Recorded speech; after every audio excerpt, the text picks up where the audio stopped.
Hai, selamat datang di Harisma Show, podcast yang dibangun oleh Harisma IT Solution.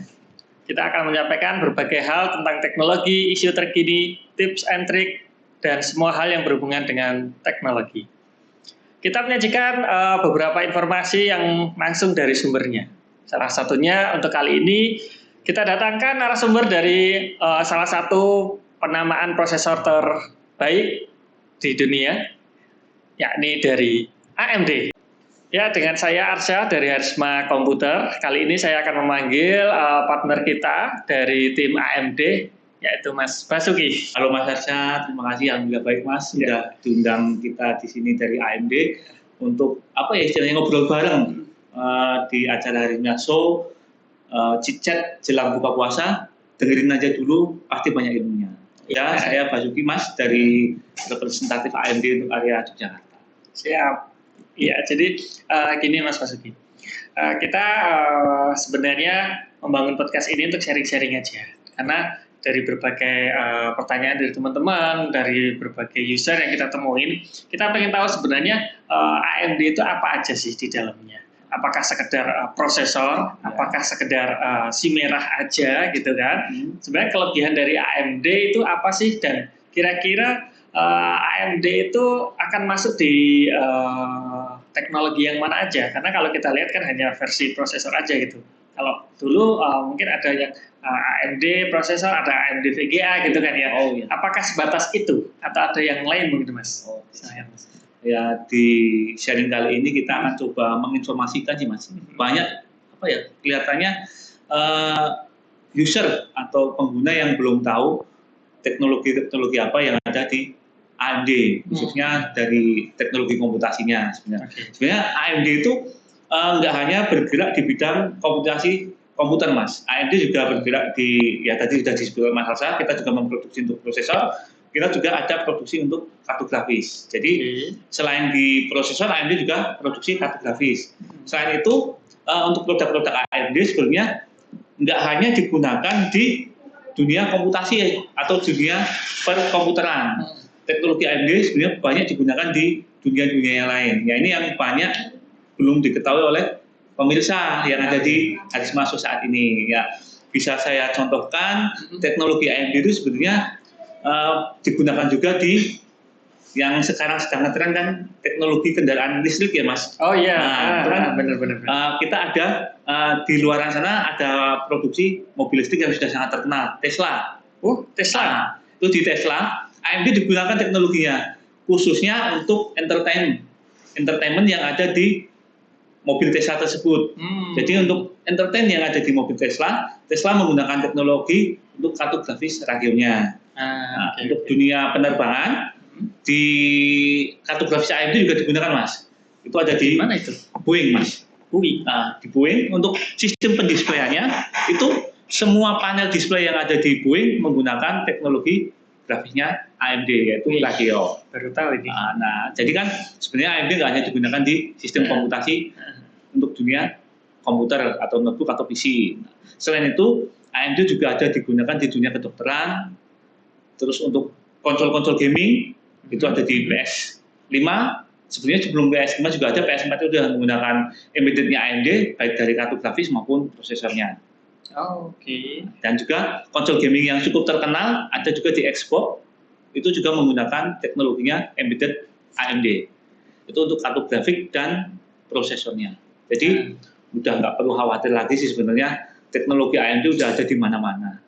Nggak hanya khususnya di kehidupan seharian, kita pun menggunakan itu. Satu lagi, teknologi AMD juga digunakan di sekarang itu yang sedang ngetren juga di Formula One. Sebentar, Formula One itu dipakai di mananya? Digitalisasi untuk mengoptimalan digitalisasi di dunia F1. Mungkin di settingan-settingan untuk kecepatan atau masuk di mobilnya kali ya? Sebenarnya bukan masuk di mobilnya sih Mas, komputerisasinya. Jadi pengolahan data.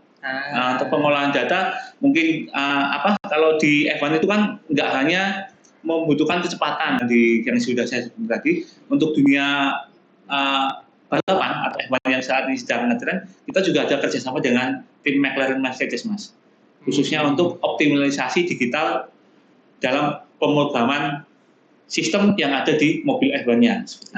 Okay. Nah, jadi mungkin bisa jadi lebih cepat untuk pengukuran akurasi wind tunnel lebih akurat, pengukuran yang lainnya mungkin untuk kecepatan, terus untuk digitalisasinya dari tim McLaren Mercedes juga jauh lebih bagus.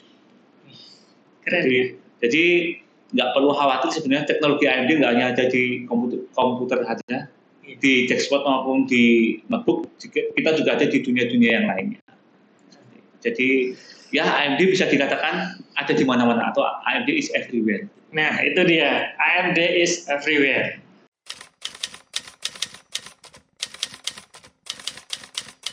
Apakah itu memang ciri khas dari AMD atau memang itu sebenarnya sudah tempo dulu udah lewat atau seperti apa? Oh ya, ya sebelum masuk ke ranah yang isu atau sebenarnya itu sudah melekat ya Mas di hati masyarakat bahwa AMD itu panas. Sebenarnya kalau dari melihat teknologi yang sekarang ada, ya seperti yang tadi saya katakan AMD is everywhere. Sebenarnya dari kata panas itu sudah bisa menjawab sih Mas. Tadi kan udah nggak hanya digunakan di dunia komputasi harian, kita juga digunakan di dunia-dunia yang lain, dan yang pastinya kita juga ada di supercomputing yang saat ini masih tercepat di dunia Mas untuk prosesor AMD. Jadi superkomputer yang ada di saat ini di dunia masih menggunakan teknologi dari AMD. Jadi sebenarnya itu juga sudah bisa untuk mematahkan stigma bahwa AMD panas. Ya, selain itu dengan di tahun 1999 awal 1997 kan kita ada prosesor baru itu yang cukup menggebrak dunia dan bikin ya istilahnya teman kita lah itu agak sedikit goyah gitu. Dengan prosesor Ryzen sih Mas sebenarnya. Dengan hadirnya prosesor Ryzen itu sudah membuktikan bahwa AMD itu bisa menghilangkan stigma panas yang ada saat ini. Gitu. Kenapa? Ada yang baru dari Ryzen ya? Dari prosesor Ryzen itu yang pasti dari segi teknologi AMD memimpin untuk istilahnya apa ya? Untuk dunia fabrikasi Mas. Untuk fabrikasi saat itu dengan fabrikasi yang ada sampai saat ini itu AMD bisa menekan dari panas tersebut. Contohnya dengan adanya Ryzen, AMD sudah banyak digunakan di notebook thin and light. Thin and light, berarti tipis ya? Tipis. Nah, kalau memang panas, pastinya atau tentunya hal tersebut tidak akan dipakai oleh brand atau OEM menggunakan produknya AMD ditempatkan atau dipasang di notebook tipis mereka. Oh ya, kalau tipis dan ternyata prosesor itu panas akan lebih terasa seharusnya. Iya kan karena tapi itu dipakai form factornya dan sekarang pun jauh lebih tipis lagi Mas. Teknologi notebook sekarang kebanyakan yang saya tahu itu beratnya itu bisa kurang dari 2 kilo. Bahkan ada yang 1,2. Terus untuk tipisnya bisa lebih kecil dari 2 inch. 1, berapa inci gitu kan. 1, sekian dan itu saya pernah nemuin itu beratnya hanya 1 kilo. 1 kilo. Nah itu kan berarti benar-benar form factor dari PC tersebut atau notebook tipis. Dan yang pasti dengan teknologi yang ada sekarang AMD memberikan ya untuk menghilangkan stigma panas itu Ryzen. Oh, jadi gini ya. Ini loh AMD itu udah nggak panas, buktinya dipakai di laptop tipis pun masih oke. Dan performanya juga nggak kalah. Dan sebenarnya sudah banyak review juga sih di luaran yang udah menginformasikan bahwa AMD itu udah nggak panas. Ya sekarang seberapa panas sih? Ya semua barang elektronik yang dia menggunakan daya, nggak cuma di AMD, dia pasti akan mengeluarkan suhu panas. Sebenarnya nggak panas, hangat gitu. Kalau panas kan bisa untuk ya ibarat kata bisa untuk masak telur ceplok mungkin Mas. Gitu. Kalau panas bisa masak mie goreng kali ya. Gitu. Mie rebus bisa, mie goreng bisa kali ya. Dan sekarang pun teknologi AMD sudah jauh lebih bagus, bahkan untuk produk-produk tertentu ini ya Mas. Di produk gamingnya AMD itu kita ada AMD Advantage yang mana itu mengharuskan dari OEM atau brand itu menekan panas mereka. Kita nanti ada AMD Advantage itu di notebook gaming kita. Berarti harus dingin atau harus minimal hangat. Iya, ya untuk di tombol biasanya kan kalau kita main game kan itu tombol-tombolnya tertentu ASDW. Nah itu tidak boleh lebih dari 40 derajat. Oh, oke. Padahal itu tetap pakai AMD juga. Pakai AMD Mas, dan sudah banyak OEM atau brand yang menggunakan produknya AMD. Oke. Konsol game ini. Dari sini saya tahu, nggak semua kekhawatiran teman-teman itu sebenarnya hanya sebatas mitos bisa jadi atau sebatas sugesti aja. Karena setiap produksi dari AMD yang baru ya, itu yang teknologi Ryzen tadi ya, itu sudah bisa dibilang bukan panas tapi hangat, atau bahkan sudah tidak lagi apa ya, kayak kalau dulu orang pegang laptop, wih AMD panas banget nih. Nah sekarang pegang ya hangat. Ya sebenarnya itu sudah bisa mematahkan bahwa stigma yang selama ini sudah terbangun di masyarakat AMD itu panas. Jadi nggak perlu khawatir lagi dengan teknologi yang terbaru sekarang, sudah dijamin AMD nggak panas. Siap. Oke teman-teman, AMD itu nggak panas. Oke, aman ya sampai di sini ya. Oke, sama satu lagi Mas. Ini gini, dari AMD itu kan ngeluarin prosesor, ngeluarin kartu grafis juga. Nah, ada pertanyaan gini, kartu grafis AMD itu bagus nggak sih sebenarnya? Kalau dibandingkan dengan tanda kutip warna hijau biasanya kan kalau dulu tuh cenderung kalau biru pasti sama hijau, kalau merah sama merah gitu kan. Sebenarnya mereka seperti apa? Oke, siap. Kalau untuk masalah kartu grafik sebenarnya kita bisa mengatakan sih Mas, untuk saat ini seperti tadi yang saya sebutkan di depan, teknologi-teknologi kartu grafiknya itu juga digunakan ya untuk sistem entertainment di Tesla. Jadi kan itu terus di Boeing. Oke. Terus embedded itu pakainya VGA-nya ya? VGA-nya. Kalau untuk yang Tesla dan Boeing itu menggunakan VGA-nya. Dan juga untuk kartu grafiknya itu juga digunakan di game konsol yang sekarang cukup terkenal. Itu PS1 sama Xbox. Jadi untuk kartu grafik udah nggak perlu diragukan lagi Mas. Ya sebenarnya nggak cuma kartu grafik sih, untuk dari segi prosesor juga nggak perlu dilakukan. Kartu grafik tentunya juga jauh lebih bagus sih jika dibandingkan dengan, ya kita bukannya karena saya orang AMD mengunggulkan AMD, tapi sudah terbukti nyata sih sebenarnya. Produk AMD juga nggak hanya digunakan di dunia komputer, tapi juga digunakan yang sudah berarti. Jadi dengan begitu sudah bisa untuk menilai seperti apa sih kartu grafik AMD yang sekarang ada. Iya, benar sih. Jadi kalau kartu grafis AMD sendiri dipakai banyak orang, otomatis secara kualitas pasti jauh lebih baik. Bisa dikatakan jauh lebih bagus. Lebih bagus. Karena semakin banyak orang pakai, berarti orang kan sudah mereview, oh ini bagus nih, makanya kan pakai ini. Lagian itu juga dipakai di berbagai dunia. Iya, betul. Kan? Yang belum ke dunia gaib aja kali ya. Iya. Masa kita berburu ado pakai AMD kan mungkin dong. Belum ada ya. Center merek AMD belum ada kali ya. Belum ada, mungkin untuk dunia pengolahan digital audiovisualnya mungkin Mas. Oh iya bisa jadi. Oke Mas Basuki. Ini yang menarik sekali teman-teman. Kita bahas dari AMD dari sisi umumnya, dari sisi fungsinya, terus dari sisi komparasinya. Sekarang di AMD sendiri yang baru apa nih Mas? Untuk yang di saat ini ada? Oh ya, untuk saat ini ada sih sebenarnya banyak sih Mas yang baru dari AMD, khususnya untuk dari dunia prosesor dan untuk dari kartu grafik sendiri. Kalau untuk prosesor ya sedikit spill aja ya Mas. Kan kalau banyak bukan spill Mas. Sekarang kan sedang banyak sih ngetren, banyak perbincangan juga, banyak juga. Apa tuh? Kita AMD ada di 7000 series. 7000 series, oke. Versi terbarunya untuk prosesor AMD di tahun 2023 ini kita ada di 7000 series. 7000 series. Dan untuk kartu grafisnya juga kita ada kartu grafis baru dengan Radeon DNA 3. Radeon DNA 3 itu dengan teknologi yang sekarang ada terbaru, untuk chipsetnya juga chipset terbaru, untuk dukungan aplikasi-aplikasi atau game-game juga game-game yang terbaru banyak disupport oleh kartu grafik AMD. Tentunya kita juga nanti ada untuk dunia kartu grafik kita ada FSR. Apa itu? Ya, ini cuma apa ya sedikit aja, Fidelity FX Super Resolution. Oke. Itu di tetangga kita itu ada, itu DLSS.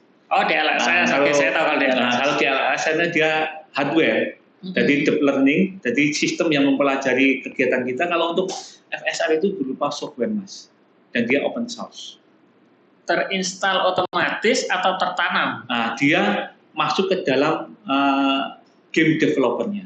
Oke. Jadi untuk FSR pun bisa jalan di kartografi sebelah, selama dia ada di game developer tersebut. Misalnya di Dota 2 udah pasang FSR, nah itu bisa jalan juga di kartografi sebelah.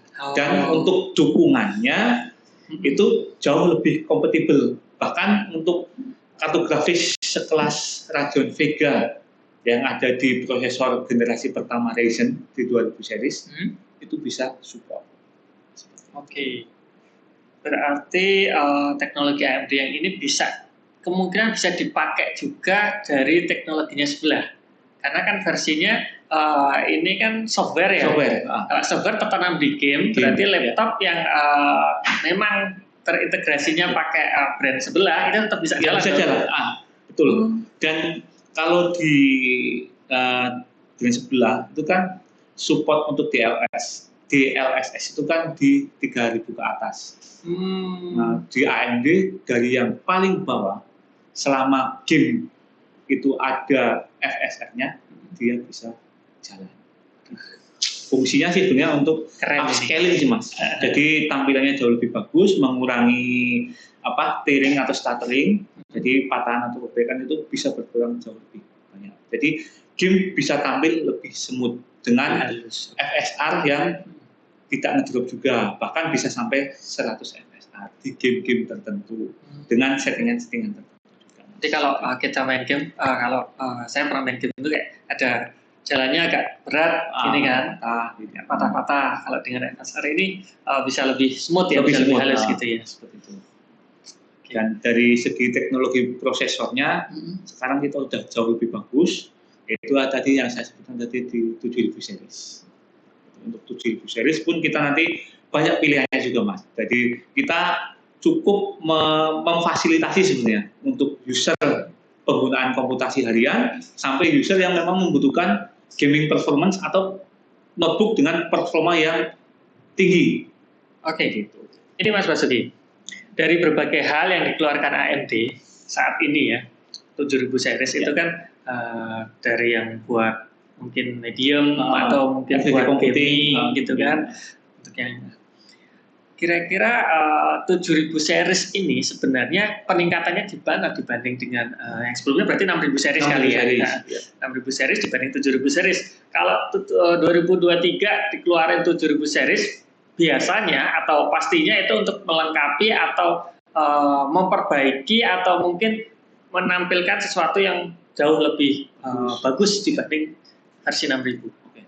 Ya, untuk yang 7000 seri saya mulai dari yang paling kecil dulu aja ya, Mas. Yang kita ada di 7020 itu untuk everyday computing atau komputasi harian yang biasanya itu user-usernya itu ya pelajar, orang-orang kantoran yang nggak perlu notebook dengan komputasi tinggi, dia sudah bisa mengerjakan pekerjaan-pekerjaan kantor atau tugas-tugas sekolah. Nah, yang sekarang sudah ada di pasaran itu nanti kita ada di 7320 sama 7520. Nah, untuk seri 7020 series ini kita itu nanti akan menggantikan Ryzen 3000 series kita, Mas. 3000 series itu berarti 3250. Kita ada 3250, 3150, terus 3350 atau 3550. Nah, kita atau 3500. Kita itu akan menggantikan untuk segmen atau market yang di 3000 series. Nah, nanti untuk di 7020 series kita nanti ada di Athlon, Ryzen 3 dan Ryzen 5. Itu bedanya gimana, Mas? Maksudnya apakah lebih kencang performanya, lebih irit baterainya? Atau? Ya. Tentunya untuk yang 7020 series ini karena menggantikan generasi yang sebelumnya itu jauh lebih kencang, Mas. Itu udah banyak review juga. Untuk 7020 series ini memang kita masih menggunakan gen keduanya AMD. Tapi untuk teknologinya kita sudah benar-benar diperbarui. Contohnya sebagai contoh ini ya, Mas, kita dari segi fabrikasi untuk nanometer yang ada di 7020 series itu sudah menggunakan 6 nanometer. Yang sebelumnya pakai apa? Yang sebelumnya itu di 12 nano, Mas. 12 yang ke 6. 3000 itu kita ada diperkecil separuhnya sendiri. Hampir keren. 50%-nya ya. Iya. Ya, itu di 6 nano. Yaitu yang notabene juga digunakan di 6000 series kita. Berarti lebih kecil tapi lebih kencang. Lebih kencang ya. Pasti dengan 6 nano itu AMD bisa menempatkan lebih banyak chip transistor. Yang dengan lebih banyak chip transistor tersebut otomatis performa akan meningkat. Terus untuk ukurannya lebih kecil dan itu juga akan berpengaruh pada efisiensi daya. Lebih hemat lah ya. Untuk daya itu lebih efisien atau lebih hemat. Nah, itu bisa up to tahan sampai dengan 12 jam. Tapi itu juga tadi up to ya Mas. Jadi itu nanti tergantung dari pemakaian. Oh, bukan berarti kalau dibilang up to terus kita pakai 12 jam juga gitu enggak ya? Dari semua ya, tergantung dari apa gitu ya. Tergantung dari ya kita pada saat melakukan komputasinya komputasi apa, hariannya apa. Enggak harus 12 jam itu 12 jam penuh. Up to sampai dengan. Nah, itu pada saat pengujian itu untuk pengujian kita entertain. Jadi buat cewek-cewek atau teman-teman apa tuh? Ya, cewek itu apa ya? Yang seneng nonton drakor itu. Waduh. Nah, itu sudah cukup memfasilitasi lah untuk yang 7020 series ini. Itu dari segi teknologi fabrikasi, untuk kecepatan juga, dan untuk kartu grafisnya Mas ini Mas. Untuk kartu grafis yang lama kan kita yang 3000 series itu menggunakan Vega. Radeon Vega. Nah, untuk yang untuk ya betul, nggak pakai R. Vega. Radeon Vega. Nah, untuk yang 7020 series itu kita nanti menggunakan Radeon 610M. Semua dari Athlon, Ryzen 3 sama Ryzen 5 itu menggunakan kartu grafis AMD yang terbaru. Radeon 610M. Biarpun yang versi paling rendahnya maaf tadi 7020 ya. Nah, kalau yang ada sih 7220 nanti. Oh, 7220. 7220 untuk masuk ke Athlon. Nah, itu nanti sudah pakai Radeon Vega. Bukan Radeon sudah, Radeon 610M. Oh, 610M. Bedanya sama Vega apa? Yang pasti dari segi teknologinya Mas, itu sudah menggunakan Radeon DNA 2. Oke. Dia sudah support FE1 decode. Nah, ini FE1 decode itu akan terasa banget pada saat kita streaming video-video yang cukup berat, misalnya video 4K. Resolusi dan durasi kan ya. Nah, itu nanti kita dengan adanya dan hampir semua sekarang sih Mas, platform online untuk video itu sudah menggunakan FE1 decode. Nah, untuk kartu grafis 610M ini sudah full support Mas. Jadi nanti pada saat kita streaming itu nanti gambarnya jauh lebih bagus, tapi tidak menguras kuota atau data. Oh, bisa gitu ya? Bisa gitu karena di bukan kompres ya, bukan kompres. Iya upscaling istilahnya. Upscaling ya. Jadi upscaling kan pertama kita turunkan terus dinaikkan lagi sesuai dengan resolusi yang ada di layar. Jadi secara resolusi sebenarnya apakah itu akan turun gambarnya jadi nggak jelas atau gimana? Tetap sama Mas. Jadi gambarnya kualitas 4K ya sesuai dengan kualitas 4K-nya. Kualitas 4K kuotanya kesedotnya lebih sedikit. Bisa lebih hemat. Karena itu teknologi FE1 decode itu Mas. Dan untuk Radeon 610M ini sudah support. Selain itu juga ada bisa playable untuk main-main game EA Sport seperti Dota 2, CS:GO. Ya, Athlon itu. Ya, yang pastinya Athlon bisa, tapi nanti settingan low. Ryzen 3 dan Ryzen 5 itu sudah playable untuk main game-game online seperti itu. Bahkan yang game yang sekarang sedang ngetrend itu apa? Valorant. Nah, itu di Ryzen 5 sudah bisa jalan Mas. Dengan FPS up to sampai dengan 40 FPS. Dimana dengan 40 FPS itu kan 40 itu udah mulai lancar loh. Udah nyaman kan, dimana rata-rata kalau game itu kan di batas standarnya kan di 30 FPS. Nah, kita 30-35 kali ya. Kita udah bisa sampai 40 FPS. Itu kan udah batas nyamannya untuk kita bermain game. Itu kalau VGA-nya dipakai berapa Mas? Kalau kartu grafisnya? Nah, itu sebenarnya tergantung dari OEM sih Mas. By default kita mungkin bisa dapat sampai 1 GB. 1 GB itu default dari AMD. Biarpun dia integrated ya, bukan discrete. Integrated. Kalau yang untuk yang 7020 ini nanti kita integrated semua. Tidak ada yang discrete-nya. Seperti itu. Karena kan kalau dulu anggapan teman-teman ya. Kalau beli laptop itu yang ada VGA-nya buat game enak. VGA yang dimaksud adalah VGA discrete. Jadi kalau orang belum beli laptop, AMD bawaannya apa? Radeon berapa giga? kadang nggak semua orang tahu. Tapi ternyata kalau kita ngobrol seperti ini, jadinya akan tahu gitu loh. Iya. Kalau AMD yang terbaru itu paling nggak bawaannya sudah ada 1 GB. Tapi itu tergantung OEM juga ya Mas. Tapi ada juga OEM yang bisa mengatur sih Mas. Dia bisa, jadi user bisa milih, istilahnya sesuka hati dia mau milih untuk VRAM-nya. Oh, VRAM. VRAM yang ada di VGA-nya gitu ya. Di setting mau di 1 GB, 512 atau 2 GB. Itu ada OEM yang mengatur seperti itu. Tapi sebenarnya pada saat VRAM itu nggak dibutuhkan banget, nggak perlu VRAM yang banyak-banyak sih. Sebenarnya 1 GB itu sudah cukup. Karena AMD juga ada teknologi nanti selain VRAM itu kita juga ada shared memorinya juga Mas. Shared VRAM-nya. Untuk shared VRAM-nya itu nanti tergantung dari RAM yang ada di notebook. Oke, katakanlah 8 GB, 1 keping gitu. Harus 2 keping Mas. Harus 2 keping. Berarti lebih mending 4 plus 4 daripada 8 kali 1. 8 kali 1. Karena untuk Ryzen ini kan menyarankan dual channel memory. Dan biar kita share memorinya itu lebih maksimal. Nah, untuk jika RAM-nya gede, itu share memorinya yang seperti yang notebook yang saya pakai itu share memorinya bisa sampai 5,9 GB Mas. Padahal itu pakai Ryzen berapa? Saya masih pakai Ryzen yang generasi pertama. Oh iya, saya pernah lihat sih laptopnya Mas begitu. Memang Ryzen, sepertinya Ryzen sebelumnya ya, bukan Ryzen yang baru. Cuman waktu demo itu kan kelihatan tuh lebih dari 2 GB. Iya. Defaultnya 1 GB, terus share memorinya bisa sampai 5 GB. Syaratnya dual channel. Dual channel. Oke. Berarti coba nanti teman-teman kalau misalkan punya laptop, coba dicek aja versi RAM-nya itu berapa channel gitu ya. Kalau misalkan 1 channel, mending ditambah 1 lagi aja. Dual channel memory. Dual channel lebih bagus 4 plus 4 ya daripada 8 kali 1. Bahkan mungkin 4 plus 4 dibanding 16 1 keping pun itu masih bagusan lebih bagusan yang 4 plus 4 ya, karena statusnya adalah 2 channel atau 2 jalur. Iya. Okay. Dan itu bisa dicek sih Mas sebenarnya di Task Manager. Dan teknologi shared memory itu setahu saya sampai saat ini baru ada di AMD sih. Coba bisa dicek sih di Task Manager di tetangga kita, itu cuma dapat film aja. Oke, itu super sekali. Share-nya kosong. Itu walaupun ada filmnya itu dapat gede, tapi kan enggak pasti digunakan segitu.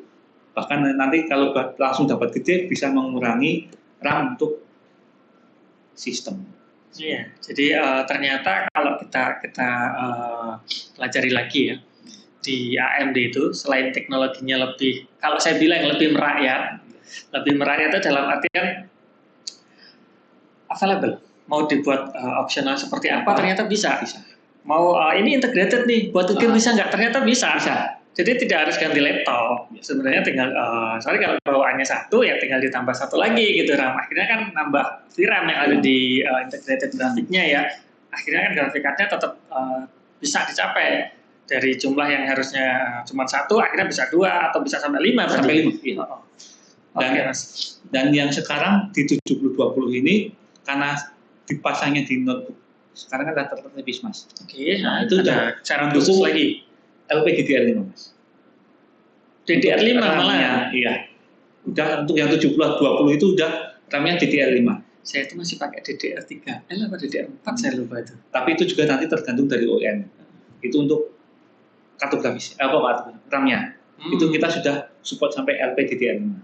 DDR5 yang terbaru lah ya. Yang terbaru. Dan untuk media penyimpanannya, atau kalau yang lama kan kita mengenai hard disk. Oh, iya, kalau yang sekarang ini kan kita lebih familiar dengan SSD. Betul. Nah, untuk yang SSD di 7020 series ini, itu sudah support untuk BGA NVMe. Oke, NVMe yang terbaru itu ya. Nah, yang BGA. Jadi dia bukan slot, tapi disolder pertama. Betul. Itu akan lebih membuat sebuah notebook itu jadi lebih tipis lagi. Karena bukan slot. Karena kalau slot itu kan bisa dilepas, otomatis slotnya akan menimbulkan space mungkin segini kali ya buat slotnya itu. Tapi kalau terpatri model kayak chip itu dia terpatri di mainboard ya lihat segini lebih tipis lagi. Tapi itu pengaruh nggak sih Mas? Maksudnya dengan SSD yang tipis terpatri di mainboard, apakah itu mungkin akan menimbulkan sesuatu yang lain, misalkan terpatri jadi akan lebih lambat atau mungkin tentunya dari segi performa akan jauh lebih cepat Mas. Jatuhnya karena istilahnya tidak langsung gitu nggak ada delay, dan dari segi efisiensi dia juga jauh lebih bagus. lebih hemat untuk PGA NVMe. Tapi itu nanti juga tergantung dari OEM. Apakah dia akan memasang sesuai dengan kriteria yang AMD berikan atau menggunakan SSD yang lainnya. Tapi dari nggak terpatri pun bisa, kan, masalah, ya? Bisa. Tapi dari AMD itu untuk istilahnya untuk speknya itu menggunakan PGA NVMe. Tapi itu ya nanti tergantung dari OEM, kembali ke OEM-nya masing-masing. Apakah akan menggunakan sesuai dengan istilahnya apa ya, yang disarankan oleh AMD atau mungkin ada pertimbangan yang lainnya, mungkin agak masih susah untuk mencari yang SSD seperti itu. Bisa, kalau setahu saya ada yang sekarang sudah beredar itu masih menggunakan sistemnya slot sih. Iya, beberapa masih pakai slotnya. Slot. Itu nggak ada masalah lah ya. Nggak ada masalah. Mau pakai yang BGA atau mau pakai yang slot nggak ada masalah. Tapi AMD sudah support ke BGA NVMe. Oke. Super sekali. Gini Mas, dari berbagai hal yang sudah kita bahas tadi, kan keunggulannya banyak banget. Iya. Terus pakai teknologi terbaru. Ya. Bahkan semua dari RAM, dari yang beberapa tipe yang lain juga pakai teknologi yang baru. Ya. Sekarang image tanda kutip ya, pricing-nya seperti apa? Harga dari AMD seperti apa? Ketika AMD mengeluarkan berbagai fitur yang terbaru, berbagai teknologi yang terbaru dengan keunggulan fitur-fitur yang lebih canggih, apakah itu mempengaruhi dari sisi harga? Sebenarnya kalau dari segi pricing, itu untuk pricing kan sebenarnya AMD nggak bisa menentukan untuk pricingnya ya Mas. Okay. Ya. Itu kan tergantung dari OEM. Tapi ada istilah kata kalau bahasa Jawa, eneng rego eneng rupo. Bagus. Ada harga, ada kualitas. Nah, tentunya dengan ya saya bicara yang paling untuk yang sekarang sudah ada dulu yang 7020 series itu kan untuk komputasi harian yang pastinya ya harganya itu nanti tergantung sih sebenarnya range-nya kemungkinan sih antara yang sekarang saya tahu di pasaran sih 5 sampai 6 ya. 5 sampai 6 sudah dapat laptop dengan berbagai kelebihannya. Oke, dengan teknologi yang terbaru dari AMD ya. Tadi ada sudah support DDR5. Oh ya, yang sekarang sudah USB Type-C juga. Terus itu pasti syarat utama. Pokoknya dari AMD itu sudah support USB Type-C. Okay. Terus Wi-Fi 6E. Oh, udah 6E. Ya, Wi-Fi 6E sama untuk Bluetooth-nya 5.2 Mas. Jadi untuk dukungan teknologi terbaru pun sudah full support. Sudah support semua gitu ya. Bahkan di beberapa platform UM itu sudah mendukung fitur dari Microsoft yang sekarang sedang dikembangkan. Apa itu? Itu Microsoft Pluton, Mas. Jadi sistem security dia berupa chip yang ditanamkan di prosesor apa mainboard? Di board. Oh, di boardnya. Jadi untuk X86 untuk saat ini pertama AMD yang sudah support Microsoft Pluton. Wih, super sekali. Nah, nanti kalau untuk lebih jelas tentang Microsoft Pluton, teman-teman bisa mencari di dari penalaluan Mas. Karena AMD nggak fokus ke yang Plutonnya. Yang pasti dengan prosesor Ryzen 7000 series ini dapat double keamanan. Yang satu dari software dari Microsoft sendiri yaitu Windows Defender, plus ada hardware-nya yang untuk sistem keamanan Microsoft Pluton itu tersendiri. Saling melengkapi kontribusi untuk kenyamanan user. Ya. Oke, dari berbagai hal tadi ya Mas ya. Support NVMe. Jadi teman-teman sekedar info aja kalau SSD yang versi NVMe itu SSD yang saat ini tercepat ya. Kalau nggak salah sampai sekarang NVMe generasi berapa? Generasi 4 ya. Generasi 4 itu sekitar 6.000 sampai 7.000 Mbps ya. Kalau kita bandingkan dengan hard disk itu teknologi yang versi sebelumnya, biarpun sekarang masih ada yang pakai, tapi sudah mulai berganti semua dengan SSD. Jadi kalau hard disk itu mungkin sekitar 100 Mbps, SSD itu mulainya dari sekitar 500 Mbps sampai yang terbaru itu 7.000 Mbps. Jadi teman-teman nggak usah khawatir, laptop terbaru semuanya sudah pakai SSD yang baru, sudah support dengan AMD. AMD dengan berbagai fitur, dengan berbagai keunggulan akan menyupport teman-teman tentang kebutuhan IT yang terbaru saat ini. Jadi udah nggak perlu ragu lagi untuk memilih produk-produk notebook dengan prosesor lain. Nggak usah ragu. AMD nggak panas.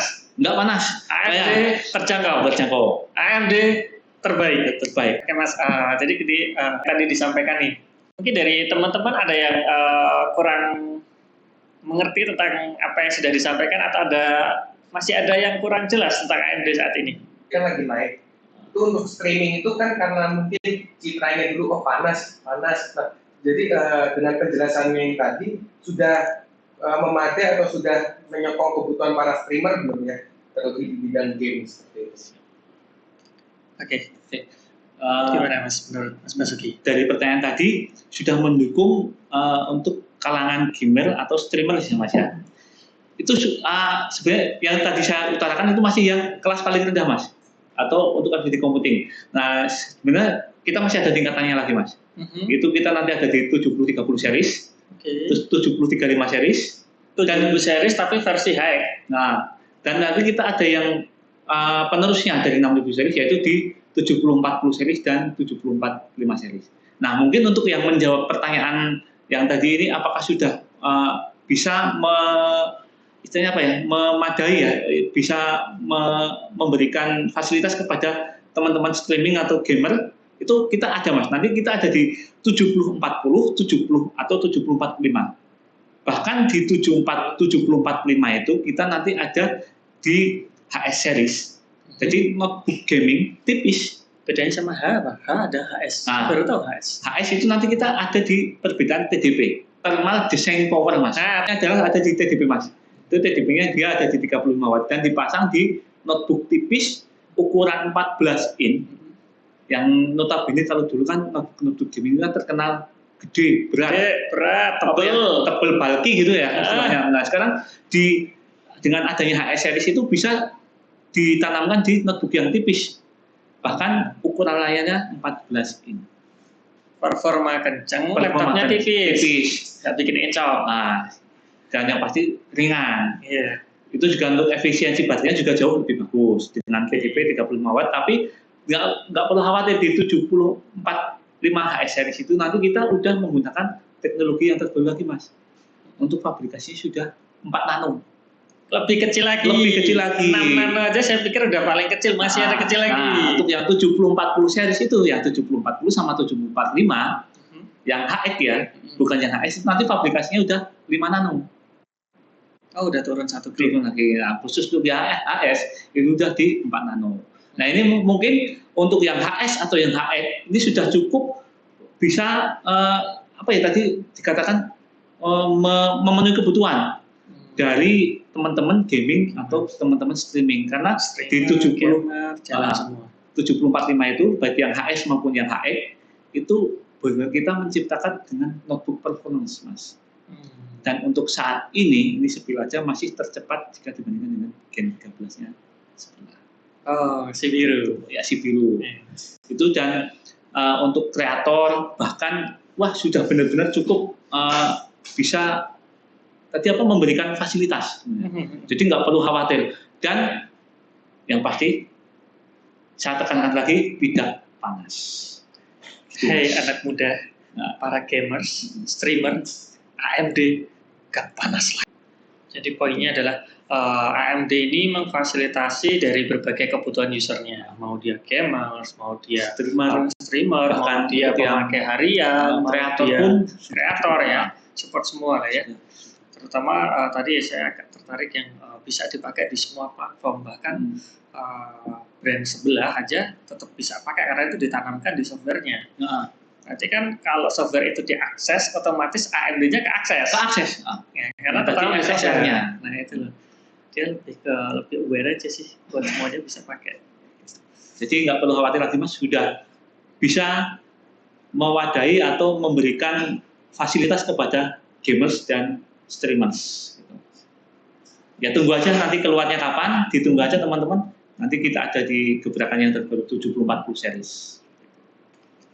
Oke, teman-teman kalau misalkan mau ada pertanyaan bisa langsung ketik aja di kolom komentar. Nanti kita akan coba jawab atau mungkin bisa nanti kita buka sesi lagi dengan AMD karena kalau kita ngobrol seperti ini, saya rasa ini sebuah momen ya di mana kita bisa sebenarnya kita tahu lebih detail, tahu lebih lebih valid lagi karena dari AMD sendiri, bukan dari yang tanda kutip katanya atau temennya atau aku pakai ini sepertinya kok kurang ini, tapi ini penjelasan langsung dari AMD dan saya rasa ini bisa dipertanggungjawabkan. Dan saya semakin penasaran sebenarnya ke depan AMD mau bikin apa lagi, karena di tahun ini aja AMD sudah banyak membuat sesuatu yang unik, sesuatu yang sangat spektakuler menurut saya. Itu jadi kita akan menantikan lagi seperti apa teknologi-teknologi AMD yang akan dikembangkan. Oh iya, sama ini Mas. Ini ada pertanyaan nyusul. Ini teknologi AMD yang baru seperti rebranding aja ya dari teknologi sebelumnya. Kira-kira seperti apa Mas? Karena kan tadi keunggulannya memang sudah disampaikan semuanya ya, tapi kok masih ada yang bertanya kok ini rebranding, mungkin karena versi RDNA atau apanya ini si RDNA 2 apa tadi sih Mas? Dari Zen-nya Mas. Dari generasi mungkin ya. Mungkin ada anggapan bahwa untuk 7020 series ini dia adalah proses rebranding karena mungkin dilihat dari Zen yang digunakan. Tapi sebenarnya kalau melihat dari Zen yang digunakan, Zen 2 di 3000 series itu berbeda dengan Zen 2 yang ada di 7000 series. Biarpun sama-sama Zen 2 ya. Tadi sudah saya utarakan di depan. 6 nano yang untuk yang Zen 2 sekarang. Untuk kartografisnya sudah RDNA 2 610. Untuk dukungan memorinya itu sudah LPDDR5 karena sekarang yang ada di notebook sekarang ada notebook tipis. Jadi untuk yang notebook tipis pastinya akan kebanyakan menggunakan LPDDR atau low power DDR. Low power untuk RAM-nya itu sudah menggunakan DDR5. Di mana untuk yang versi sebelumnya dia masih menggunakan DDR3. Oh ya benar, karena keluarnya kan jauh sebelumnya. Mungkin DDR5. Kalau DDR5 masuk di sana kayaknya nggak support malah. Iya. Karena kan versi sebelumnya. Dan teknologi jadi Wi-Fi 6E sudah bisa ditanamkan. Terus sebenarnya untuk kartografisnya pun ini bisa support sampai dengan 4 layar, Mas. 4 layar nyala bersamaan dan itu aktif. Iya, berarti aktif dan nyala. Tapi itu nanti tergantung dari OEM-nya. Apakah dia akan langsung memberikan 4 port? Tapi yang selama ini ada di market sih portnya cuma ada 1. Ya mungkin kalau portnya ada 1 harus pakai extension. Biasanya. Tapi tetap bisa biar tetap bisa. Jadi kata-kata rebranding itu atau yang sekarang sudah banyak beredar bahwa 7020 itu hanya rebranding atau ganti nama, sebenarnya bukan, itu salah sama sekali. Apakah itu rebranding? Bukan. Ya, dari segi teknologinya sudah menggunakan teknologi yang terbaru. Ya. Siap, seperti itu ya teman-teman. Rebranding. Oh, saya baru mikir rebranding kan berarti hanya diganti nama ya, benar ya? Tapi padahal sebenarnya teknologinya udah beda jauh sekali. Beda. Oke, jadi seperti itu teman-teman. AMD dengan segala macam kelebihannya patut kita nantikan berbagai teknologi yang baru nantinya ya. Oke, mungkin seperti itu Mas Uji. Terima kasih banyak waktunya. Kita sharing-sharing lagi di lain waktu. Buat teman-teman, jangan lupa untuk subscribe dan klik tombol loncengnya biar minggu depan teman-teman bisa lihat lagi versi podcast Haris Masuk dengan narasumber yang lebih baru lagi.